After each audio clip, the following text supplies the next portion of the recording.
give them a big Heartland welcome. Yeah.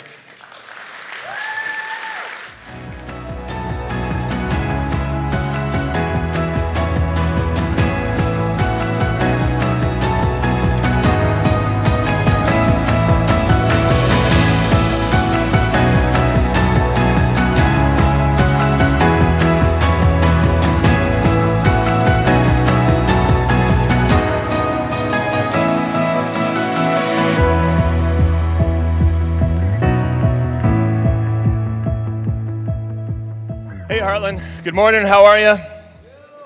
Good. If some of you are staying home because of the rain or the wet roads, we're glad to have you here with us to, hey, you got to find your people. This is the song that our band, if you were here on time this morning, you got the treat of our band opening this service with a killer song. They did a great job with it, didn't they? Yeah, some of you are like, am I supposed to sing along to this? No, you're just allowed to enjoy it. A song by a guy by the name of Drew Holcomb that some of you may listen to. He writes the lyrics, you got to find your people. Here's what the lyrics of the song said in case you missed it, and to start us off today. You got to find your people, the ones that make you feel all right. You got to find your people, the kind you want to stay up with all night. You got to find your people who put the needle in the groove. When you're together, you got nothing to prove. And then Drew Holcomb hits the chorus and he says it like this: in a world full of strangers, you don't know who to trust. All you see is danger, trying to find what you lost. You can't go it alone. Everybody needs help. You got to find your people, and then you'll find yourself. That rings true, doesn't it? That we got to find our people. That's what we all want, right? To find our people, not just people, because people are strange and scary, but you got to find your people. You got people that get you, that laugh at your bad jokes, that are by your side through the ups and the downs, but they also get in your face when you know you need it, and they're allowed to do that because they're not just people, they're your people. But what you and I know is that these people, your people, aren't easy to find. And yet, as the song tells us, you got to find them. This month we've been in a series we started last week, a series called Heartland. It's one of our simplest and most unoriginal series titles, but we're praying it's one of our most significant series. Because during these 4 Sundays in August, we're taking 4 things, we're exploring 4 things that are at the core of who we are as a church, who we've been for the past 37 years, and who we are still becoming as we go into the next 30. So last week, Dan took us back. If you missed last week's sermon, I really want to encourage you to go back. If you're watching this online and it's later in the week, I want you to pause this sermon right now, and I want you to go back last week because I want you to listen to what Dan shared about, because he took us back to the early days in 1986 when Heartland was just a dream in the hearts of 26 people's, in 26 people's hearts just a few miles north of here. And at the core of their dream was this. This is what Dan shared with us last week. That at the core of who Heartland is we help people find God. That is the leading edge of who we are. We are here to help people find God. That just as Jesus came into earth to remove the obstacle of sin so that people could find a God who loves them, those 26 people wanted to remove whatever obstacles they could that would keep people from finding a church who would help them find that God who sent Jesus for them. They started a church that vowed to not get caught up in traditions or denominational differences. They weren't going to wage war against culture or become divided by politics. They had one singular focus: to help people find God. They wanted to help anyone who was curious about church, bored by church, had given up on church, had been burned by church, find a church that was started with them in mind, to find a church who could help them find God. Because even though people may have given up on church, what we know was true back then and what we believe is true still today is that people still are curious about God. And we want to be a people who can help them find that God. This week, we're going into our second, what we're calling heartbeat. These are the 4 things that just pulse in our veins of who we are and how we go about what we do here at Heartland. And so this second heartbeat is this: not only do we help people find God, we help people find their people. As the song told us that I quoted for us, you got to find your people. And we're here to help. It's who we are as a church. In 1938, Harvard University began a 75-year study to answer one question. What's the secret to happiness? Harvard University, some of our leading researchers of that century and still today, set out to answer a question that every single person that walks this planet has probably asked at some point in their life. What is the secret to happiness? Is it wealth or security? Is it accomplishments? Is it having a clear purpose? For over 7 decades, these researchers followed the lives of 724 people from all over the earth. If you were one of those people, every 2 years, these researchers would check in with you, and they would ask you about your physical health, your emotional, your mental health. They would ask you about your overall quality of life, your satisfaction, how fulfilled you were, every 2 years for 75 years. And when they published their findings, they found one remarkable, overwhelming conclusion. What makes people happy? Relationships do. That the people in their study who had found their people had less health struggles, lived longer, and were far more fulfilled in life than the people in their study who hadn't found their people, than the people who didn't have people to call their friends and their family, their support groups that they could rely on in hard times. The people who found their people had better lives than those who hadn't. Now, what science is telling us is what the scriptures already have, right? That way back at the beginning of Genesis, God set Adam right in the middle of all that God had created. Think about that for a second. That Adam had the entire unpolluted creation to himself. Not only that, Adam had all of God to himself. Some of these parents are saying, this sounds amazing right now. To have no one bothering me. I have all of the world and all of God to myself. And yet, God said, it's not good for man to be alone. In other words, God was saying, you got to find your people, Adam. Except there was a problem. There were no people to find. And so God solves this problem for Adam. See, Adam's experience of the world and even his relationship with God would never be complete without people for him to find. And so God solved this problem by giving him people to find. He gave him Eve. And in the same way, God solves our loneliness and our completeness as well. He gives us people to find. See, those 26 people back in the early days of Heartland in 1986, they knew this. That finding God, hear me, finding God without finding a people to follow him with would be just as incomplete and frustrating and lonely as Adam was in the garden. And so when they set out to name this new church, there was something important to them. It was to be a community church, that they named themselves Heartland Community Church. The reason was twofold. One is that they wanted to be a church who was located in our community and for our community. That no matter what the people of Kansas City thought about church or God, the people of Kansas City would be thankful for Heartland Community Church because we were making our city a better place. So we wanted to be for our community. But that's not the only reason why they named this place Heartland Community Church. It's because they had a commitment to be a community.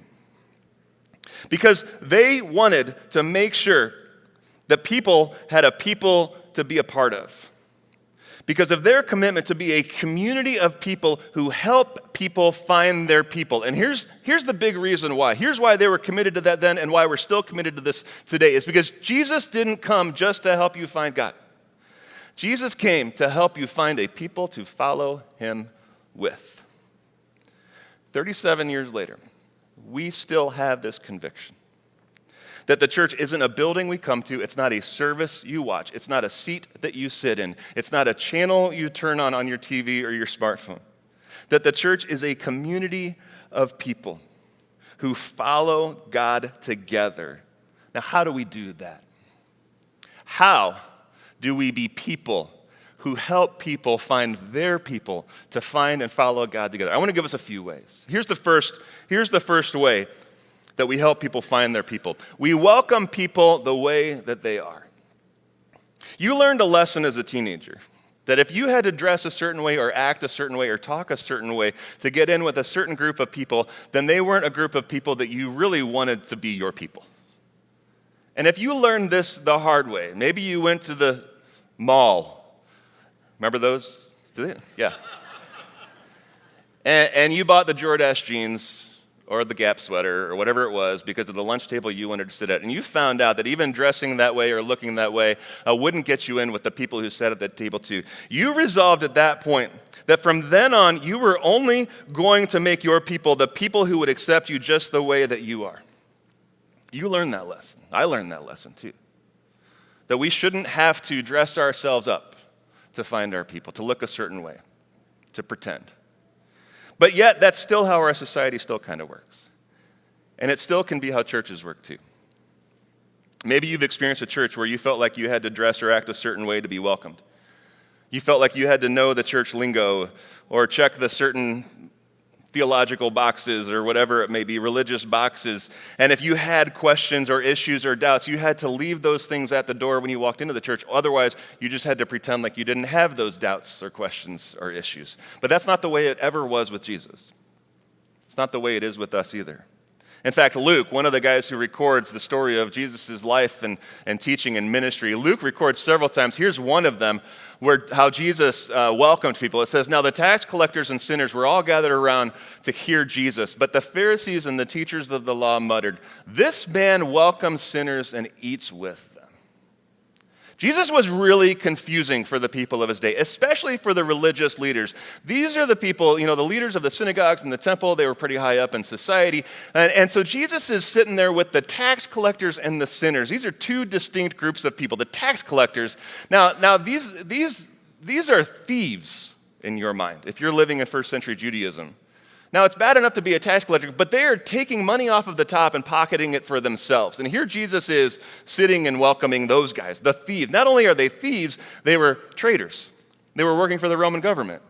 These were Jews who had signed up to work for the Roman government and were kind of persecuting their own people by working for them. And Jesus welcomed them. And then, put that slide back up. And then there are the sinners. Now, if you are in a group of people known as the sinners, this is a bad deal. The Pharisees, to give them credit, the religious leaders, they knew that all people sinned. They believed that about themselves. But in their mind, it was one thing to be a person who sins, and it was another thing to be a sinner. Cue the Saturday Night Live quote, right? Yeah. These were not just people who sinned. These were the sinners. These were the bad of the bad. And Jesus was willing to welcome them. He was willing to accept them.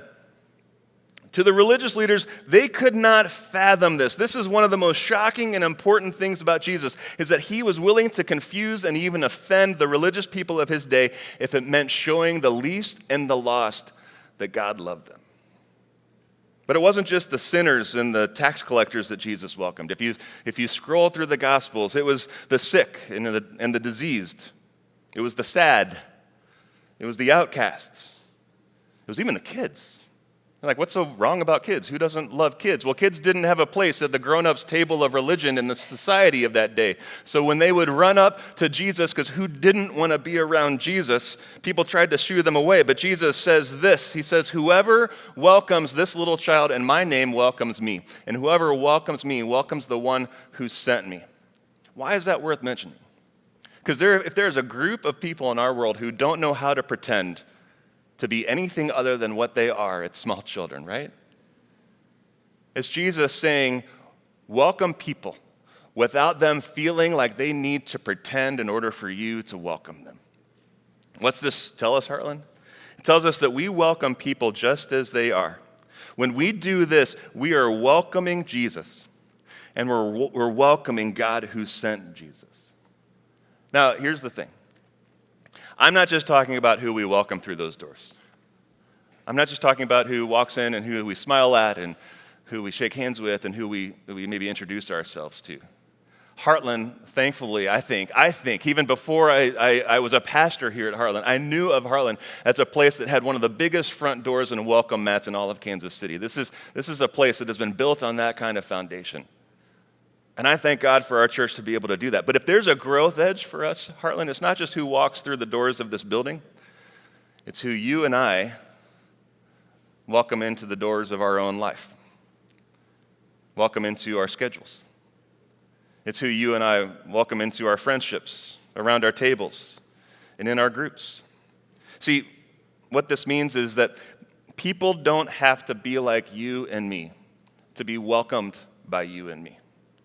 People don't have to think like you. They don't have to believe like you. They don't have to come from the same slice of society as you, parent their kids like you, or even vote like you to be welcomed by you. That's what the Pharisees believed, but not Jesus and not us. We welcome whoever Jesus would welcome, and we welcome them in the same way that Jesus would welcome them. This is always the way that it was meant to be for the church. So even when the church began, not just this church, the church, like the original church that started all of the churches everywhere, this was meant to be the way. But how soon after Jesus left that the church would forget this? As churches formed all over the known world, as this movement of Jesus spread, they were filled with all sorts of different people, all within the same church. There were Jewish Christians, and there were Christians with Greek and Roman backgrounds. There were those who were convinced that Jesus was God, and there were those who weren't so sure, but they were curious. There were men and women within the same churches. Now, this is a big deal. That had not been the way. In fact, Jesus in the early church did more to elevate women in society than any other movement across history. And here they are together for the first time. They were young, they were old, they were slaves, they were free. There were all sorts of people from all sorts of places with all sorts of experiences and all sorts of views all coming together. And one of these churches was the church in Rome. And a couple decades after this church had been started, one of its founders wrote a letter to this church. It's the letter of Romans in the New Testament. And if you read through this letter, it is long, it is rich, it is beautiful, it is deep, it is theologically complex, one of the most complex in the entire New Testament. And at the end of Romans, Paul takes everything that he says in this letter and he boils it down to maybe the most practical summary statement that he can. He takes this entire letter and here's what he says for them to do with it. He says, "So welcome one another as Christ has welcomed you for the glory of God." Some translations don't just put it like this. When they look at the Greek, the word kind of means a couple things. Don't just welcome one another, accept one another as Christ has accepted you. That takes things up a notch, doesn't it? To welcome one another, that's one thing, but to accept one another? That means I don't just welcome you, I accept you. I don't just tolerate you, which is to say I put up with you and all the stuff about you that annoys me. I accept you, just as you are, wherever you are, no matter how different you and I are.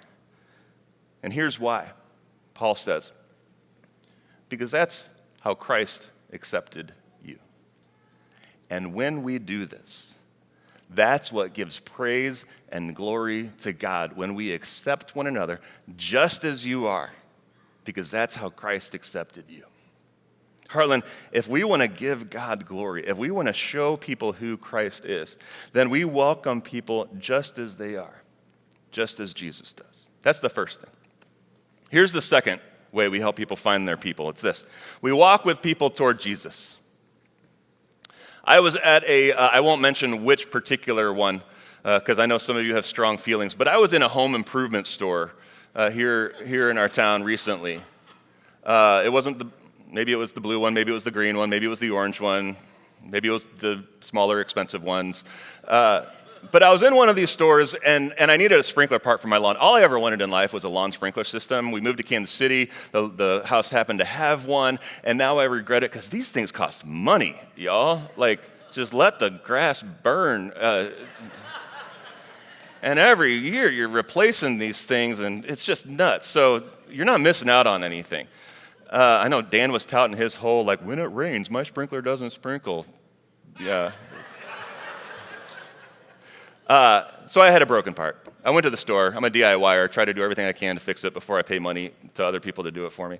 And I walk in and I find a worker at this store. I have trouble finding this part. I checked the electrical section, the plumbing section, the outdoor section. Couldn't find this part. And I finally find a worker at the store to help me. And I say, hey, I'm looking for this part. And they say, oh yeah, that's great. Aisle 49 that way. So I walk over to aisle 49. 20 minutes later, I'm in aisle 49, still scouring every single shelf I can to find this part. It was nice to know that this part was somewhere in aisle 49.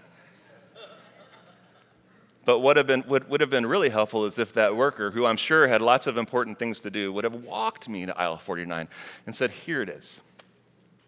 That's why I love that here at Heartland, that when our greeter teams, our hospitality teams, everyone out there in the atrium that wears a yellow lanyard, one of the things that they're trained in, a practice that I learned we have, is that they're trained to walk, don't point. That if you're out there, if you're coming here for the first time, or you're looking for something, you're looking for the kids' check-in desk, you're looking for someone to pray with you, you're wondering where our room is for new moms and their infants, and you ask one of these people with a lanyard, they're going to walk you there. They're going to abandon their post. They're going to leave what they were doing, the important job that they have, because there's something more important going on right there. It's you and the needs you have. And they're going to make sure that they walk with you to find what it is that you're looking for. Now, that's just a simple, kind of basic, obvious practice. Some of you are like, hang on, I'm going to teach my employees about that, right?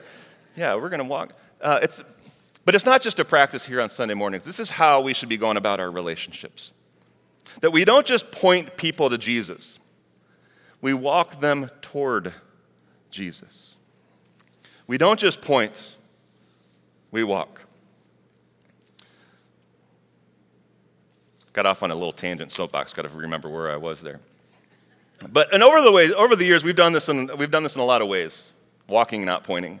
As a church, kind of organizationally, formally, we've had small groups, and we've had home builders, we've had Bible studies, we've had something called Fusion, which I think was our young adult singles ministry. Some of you literally found your people in Fusion.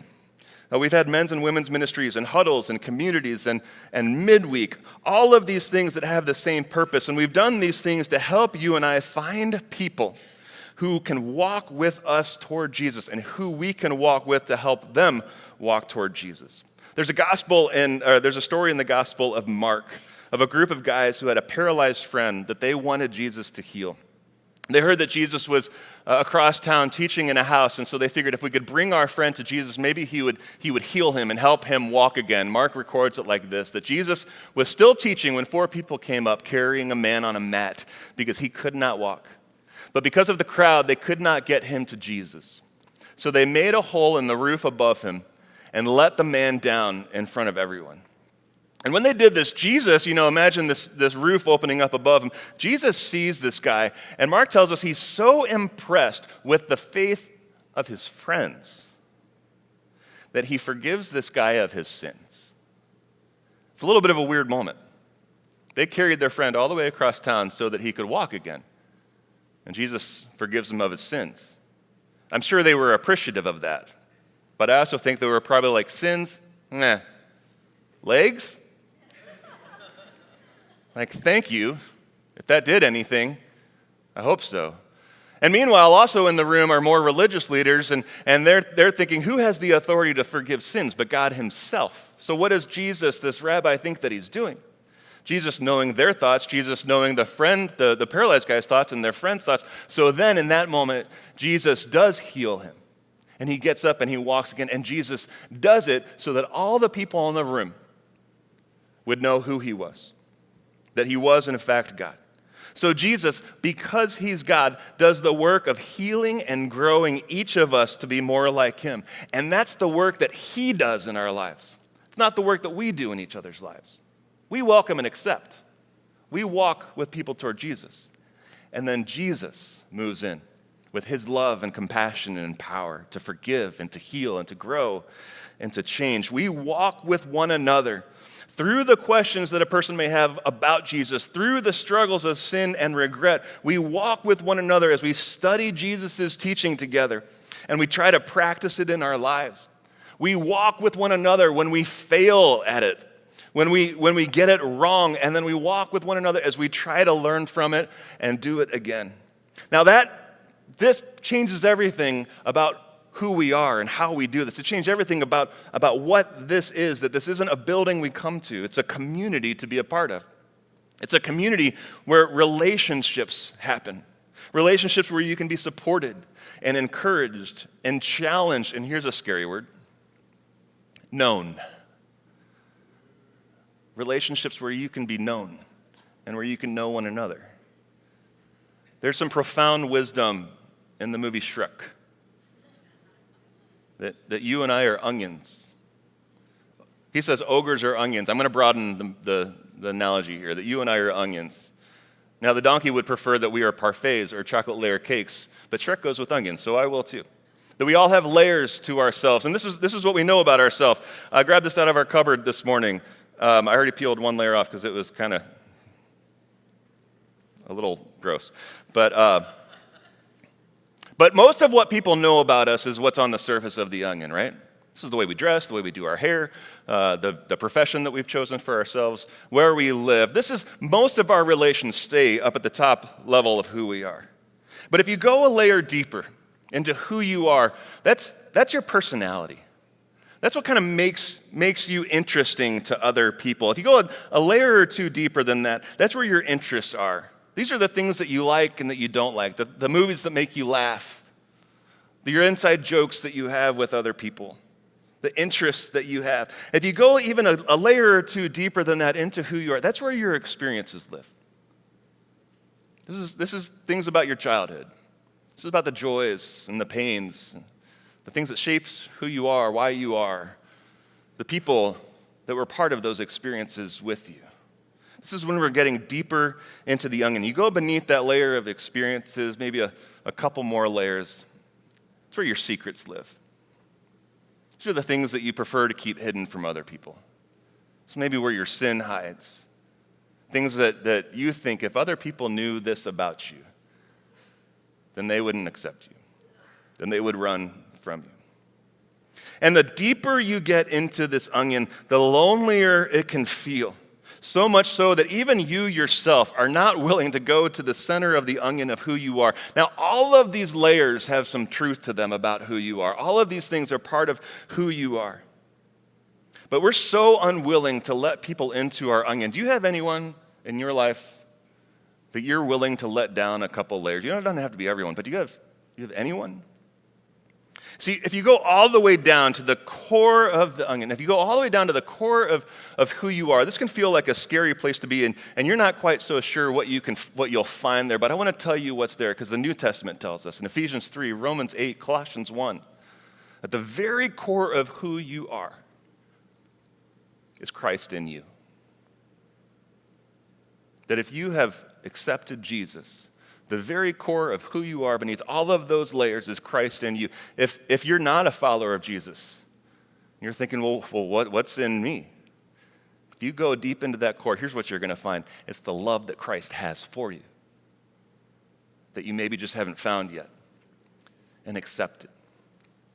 We walk with one another toward Jesus because these are the people who help us walk into the layers of who we are. They get to know us, and that can be scary territory. But when we realize that who we are at our core is a person who has been created and loved and forgiven and saved by Jesus, then it frees us from all of that scary territory on the outside of the onion. And we need people to go into the onion with us. Because as the song says, you got to find your people, and then you find yourself. We walk with one another toward Jesus. Here's the last thing. The last way that we help people find their people is that we stick with people in life. You know what's harder than finding your people? It's sticking with them. That we can struggle with commitment when it comes to people, can't we? That life gets busy and hard seasons come our way. Makes our time with other people sparse and shallow. We all have friendships that were deep for us for a certain season, and then for whatever reason, they kind of disappeared. People go through hard stuff. You might not know how to be there for them. You go through hard stuff. People might not know how to be there for you. Not to mention that relationships with people can go sideways and get messy. People will disappoint us. The groups you're a part of will disappoint you. Churches and their leaders will disappoint you. In fact, most of the New Testament are letters that were written to churches. If you flip past the Gospels, you will see the story of churches, several churches, where things got hard and messy. In fact, most of the letters that are written in the New Testament are written to churches trying to figure out how to deal with the mess that was going on in the relationships of people in their churches. Because sticking with people is a hard thing to do. And so that's why over 100 times in the New Testament, the phrase one another shows up. The various authors and Jesus himself says, be patient with one another, be devoted to one another, bear the burdens of one another, live in harmony with one another, forgive one another, submit to one another, be at peace with one another, and of course, 16 times, love one another. Because there comes a time when the people that you found can be the hardest to love. So when the hard stuff comes, every single incident of mess and complexity and loneliness even, this can be a moment when God is trying to teach us and remind us that the only way this works, what we're talking about today, the only way that community can happen is if we're willing to give one another the same commitment and the same grace that Jesus has given us. And so many times when there are things that are keeping us from sticking with one another, it's because we are failing to see that God is giving us an opportunity to realize how much grace he's given us and to be able to extend that to other people. If we're going to help people find their people, we got to be people who stick with them through the hard stuff of life. We welcome them as they are. We walk with them toward Jesus. And we stick with one another in the hard stuff of life.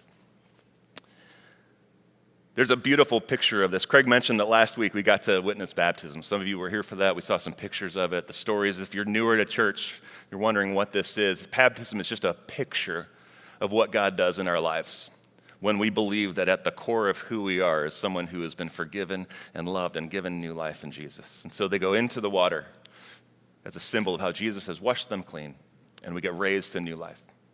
It's one of the most pinnacle moments in the life of someone who follows Jesus. One of the people who got baptized in our second service was a woman by the name of Nydia. She got baptized. Here's a story of Nydia right here in second service. Here's what you don't know, what none of us knew. None of us knew about Nydia's story last weekend. She was home watching the service online when Dan in his message said, hey, we have a tank of water. The person who was supposed to be baptized couldn't make it today, but I feel like there are some people who maybe want to take us up on this opportunity. Nydia was watching at her home. She got in her car. She drove to the church, and she walked in those front doors and said, I want to be baptized. Now, when she walked through those doors, she found Bill. Bill knew Nydia. Bill was standing at those doors several months ago when Nydia showed up at this church for the first time. When Nydia showed up at that church for the first time, it was right after her mom had passed away. She came looking for a church service. What she found were a couple of friends. She found Bill, and she found another woman named Haley. These are two people who found Nydia going through the hard stuff of life and who were willing to walk with her through those challenges. And so when Bill saw Nydia walk through the doors last week, he was the first to hear that she came to be baptized. And Haley was sitting right over here when she saw her friend Nydia coming up to be baptized, Haley having no idea that she had even been thinking about this. But because they had welcomed, Bill and Haley had welcomed Nydia as she was, because they had been walking with her for several months toward Jesus, and because they had been sticking with her through the challenges of life, they got to be a part of Nydia's story.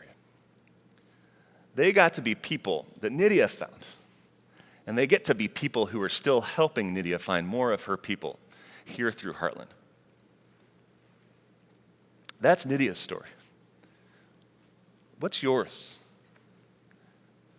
Have you found your people? And are you willing to help other people find theirs? If you're here this morning, if you're listening, I believe it's not just because you're looking for God. I believe it's because you're looking for your people to follow God with. And so I want to give you just really one simple, game-changing step that you can take to help you find your people. I don't want to complicate this morning. It's so simple. Introduce yourself. All you have to do is introduce yourself. Sometimes we're waiting for an announcement or the right button on the website, and really all we have to do is look up, because God has put people around us that can be our people. We still host all of our ministries. We still run all sorts of groups and communities, and we'll have more of those coming up this fall. But even in those spaces, just pick your head up and introduce yourself to someone who's there. What I love about Heartland is that we're always ready for you to take your next step, but we also believe that that next step is yours to take. We're never going to force you. When Heartland converted this old furniture store into the building, one of the most important features of this whole building was going to be that atrium space. And so the designers put in couches and high tops and a coffee bar, and we built the hub. It was all done in hopes that people could be next to each other and that maybe that proximity to one another might turn into an introduction. And that maybe that introduction might become a conversation. And that conversation might even become a relationship, which might become you and other people finding people to follow Jesus with. We don't just help people find people. We help them find their people who will help them follow Jesus. That's why in the next 3 Sundays, as Craig mentioned, we're filling that space with meetups. It's just a simple attempt to create some space where you can find someone that you might even have one simple, single, little thing in common with. That C.S. Lewis, the great author, he says that friendship is born at that moment where you meet someone and you say to them, wait, you too? That's what we hope that you find over these next 3 weeks. This week, it's really simple. It's just like Craig said, seasons of life. That you can know you're not alone in whatever season of life that you're in. Next weekend, we're going to have those meetups spread out just based upon the way that people are serving and making difference in this church and out in this community. That you can maybe find some people that you have a similar passion as. And then the final week, we're going to be talking about having spaces for all of our different communities and our groups and some of the courses that are happening this fall so that you can have as easy a way, as safe and simple as a way for you just to introduce yourself. There's no sign-up sheets out there. It's just to introduce yourself and meet someone who might just be a little bit like you. They won't be entirely like you. We don't want that. But they will walk with you, and they'll walk with you toward Jesus. Maybe you're thinking, I don't want to find people. I don't have time for people. I tried people, and that didn't go well. In fact, one of the reasons I came to Heartland is because it's a little bit bigger, it's a little bit darker, and I can be anonymous. And if that's you, I want you to know we're never going to force anything on you. But we will always be encouraging you, nudging you, guiding you, and helping you find your people. If you're in a season of life where you need to be anonymous, we get it. But I just want you to know that when you're ready, we're ready to be your people. We're ready to help you find them. Because we all know what we've learned. What I know is that just like Adam in the garden, if you find God but you haven't found people to follow God with, you will experience the same loneliness and frustration and incompleteness as Adam had in the garden by himself. And so I hope over these next 3 weeks, you'll take a chance and you'll introduce yourself. This is also why this morning we're going to celebrate and receive communion together. That when we celebrate communion, it's a reminder to us that through Jesus, God found his people in you and me. The communion reminds us that what Jesus did to make our communion with God possible is the same thing that he does to make our communion with each other possible. Because communion isn't simply an invitation to lean deeper into our relationship with God. It's an invitation to lean into our relationships with one another. And we share the bread, this picture of Jesus' body being given up for us on the cross. And we share the cup, the wine. We have grape juice at all of our 5 tables. All of this is gluten-free. We have this picture of grace because that's what it really takes for us to do this. That's how we be a people. That's how we find our people. That's how we stick with our people. It's through grace. And so when you're ready, I encourage you, anyone who wants to receive the grace of Jesus into their life, even if today is the first time, you are welcome to come to this table. Any of our 5 tables around the room. And as always during communion, if you could use someone to pray for you in something you're going through in life, we have a couple people on our sidewalls and just stop by them on your way back to the seat. So when you're ready, you can come forward.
trust you, I don't need to understand. So make me a vessel, make me an offering, make me whatever you want me to be. I came here with nothing, but all you have given me. Jesus, bring new wine out of me.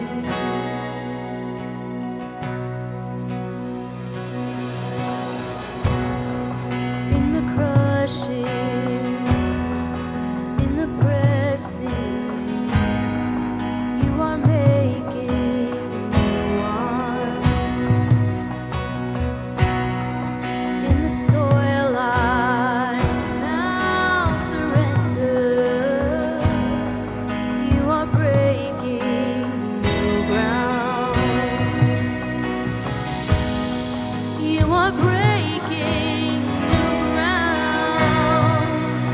So make me a vessel, make me an offering, make me whatever you want me to be. I came here with nothing, but all you have given me. Jesus, bring new wine out of me. Jesus, bring new wine out of me. 'Cause where there is new wine, there is new power. Where there's new freedom, the kingdom is here. I lay down my old things to carry your new fire today.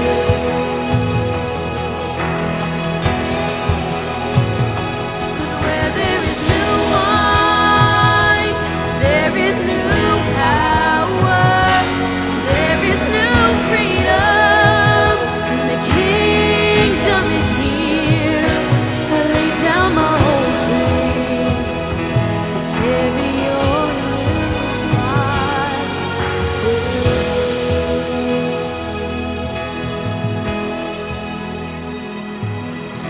So make me a vessel, make me an offering, make me whatever you want me to be. God, I came here with nothing, but all you have given me. Jesus, bring new wine out of me.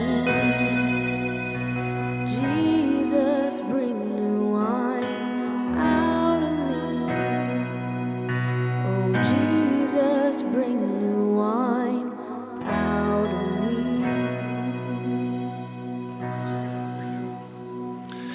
And so, God, as we leave this time and as we leave this place, we go as a people. We go as what you have always envisioned us to be. Not a bunch of strangers. We don't leave as a crowd dispersed. We go as a community. We go as a people who are going into all of our different corners of our world and our lives, but we're going with the same love and grace that you have connected us to one another with.